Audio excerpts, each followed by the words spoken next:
Argentina football অ্যাসোসিয়েশনের বিরুদ্ধে উঠেছে যুক্তরাষ্ট্রে কোটি কোটি ডলার আর্থিক লেনদেনের অভিযোগ।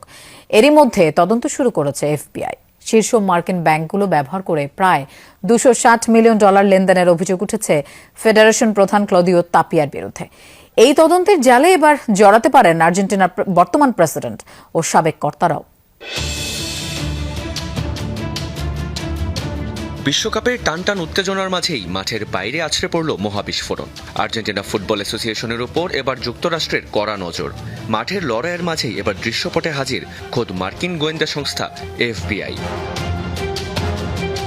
আর্জেন্টাইন সংবাদ মাধ্যম লা নাসিওন এবং স্পেনিশ গণমাধ্যম মার্কার বিস্ফোরক দাবি, যুক্তরাষ্ট্রের মাটিতে আর্জেন্টিনা ফুটবল অ্যাসোসিয়েশনের আর্থিক লেনদেন ও রহস্যময় কর্মকাণ্ড নিয়ে জোরদার তদন্ত শুরু করেছে এফবিআই।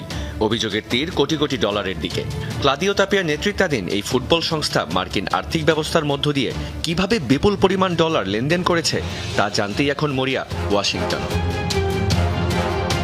তদন্তের কেন্দ্রবিন্দুতে রয়েছে ফেডারেশনের আন্তর্জাতিক চুক্তির কোটি কোটি ডলার সামলানো ট্যুর প্রোডেন্টার এলএলসি নামের একটি থিয়েটার প্রযোজনা প্রতিষ্ঠান। আমেরিকার শীর্ষ 5 ব্যাংকের অ্যাকাউন্ট ব্যবহার করে লেনদেন হয়েছে অন্তত $260 মিলিয়ন, যার মধ্যে প্রায় $57 মিলিয়ন চলে গেছে এমন কিছু কোম্পানিতে যার উৎস কিংবা গন্তব্য কোনোটারই হদিস মিলছে না। ইতোমধ্যে ব্যবসায়ী গৈলার্মো তোফোনি জবানবন্দি দিয়েছেন এফবিআই এর কাছে।